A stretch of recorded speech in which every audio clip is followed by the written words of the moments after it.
In today's world filled with SUVs, at least they're still building some fun ones. And you know what? Today we're gonna take full advantage of that. 3 V8 powered off-road superheroes.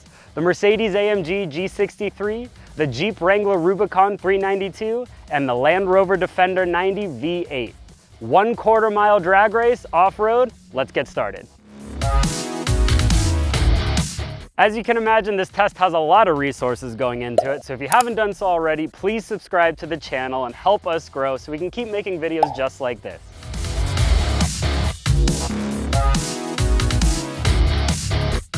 For our dry lake bed race, I'm lucky enough to be driving the Land Rover Defender V8. Let me show you how I'm going to set it up. You go to the home menu and select 4x4i. I have the terrain response set to a custom mode, and I've actually already preset it. I call it dry lake launch. Land Rover lets you make a few different custom modes, which is really cool. We've got automatic differentials. We're going to keep the powertrain nice and lively. The steering I want kind of heavy so I don't get sidetracked. Lots of wheel spin on launch so that we don't get bogged down by ESC, and we'll keep the ride control normal to kind of soak up some of the ruts and bumps. Hopefully that gives me the best time. Let's find out. And if my custom launch preset doesn't work, then maybe the Defender V8's raw power output will. The supercharged 5-liter under the hood makes 518 horsepower and 461 pound-feet, good for a claimed 0 to 60 time of 4.9 seconds. As the only Michigander on this shoot, I am fighting for the home team with the Jeepwrangler Rubicon 392. I really respect the Land Rover and the AMG. I like that they have technology and drive modes and turbochargers and superchargers. The Jeep has none of that. So I'm going to just smash the gas through the floor and hope for the best.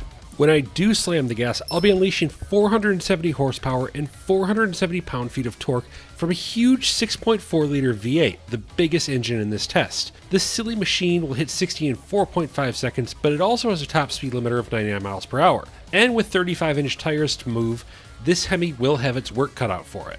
The thing about the G63 is it has to do double duty. It does all the things of a normal AMG, basically being a supercar, but it also has a ton of different settings to make it go fast off-road. For what we're dealing with today, the surface isn't very slick, so I'm not gonna mess with locking the center diff. I'm not gonna mess with the off-road settings. Getting this thing off the line is simple. Put it into dynamic select, go down to Sport Plus, and trust in the work of AMG engineers. This is gonna be a missile off the line. By missile, I mean 577 horsepower, that's the most here by the way, and a stomping 627 pound-feet. AMG says 60 happens in 4.4 seconds, which is the quickest on paper. However, this is also the heaviest car here at over 5,800 pounds. That's enough of the tech specs, let's race.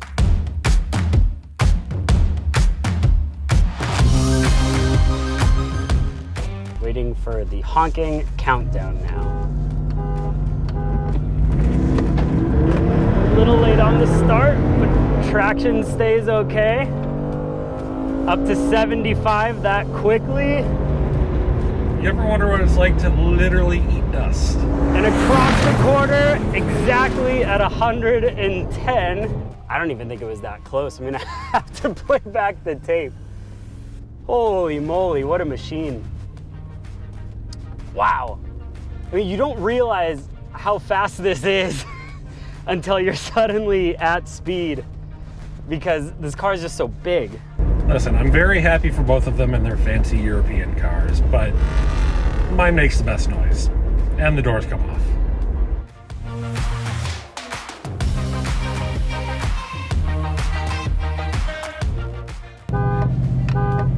Load it up, go! Even a little bit of a delayed start. It's an okay race with the Land Rover, and then I start to lose them about the halfway point. Pipped him off the line, but he made up all of the time. And 110 across the quarter.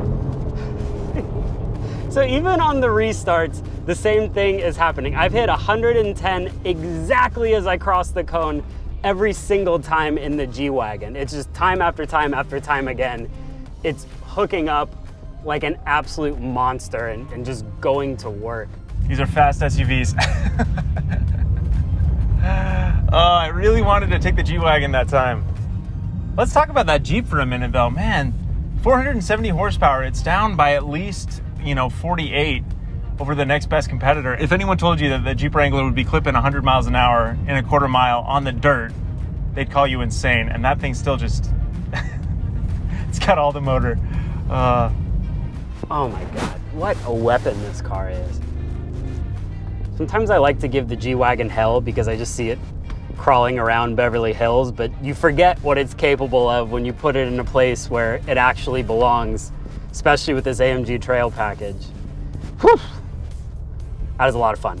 That's a lot of fun.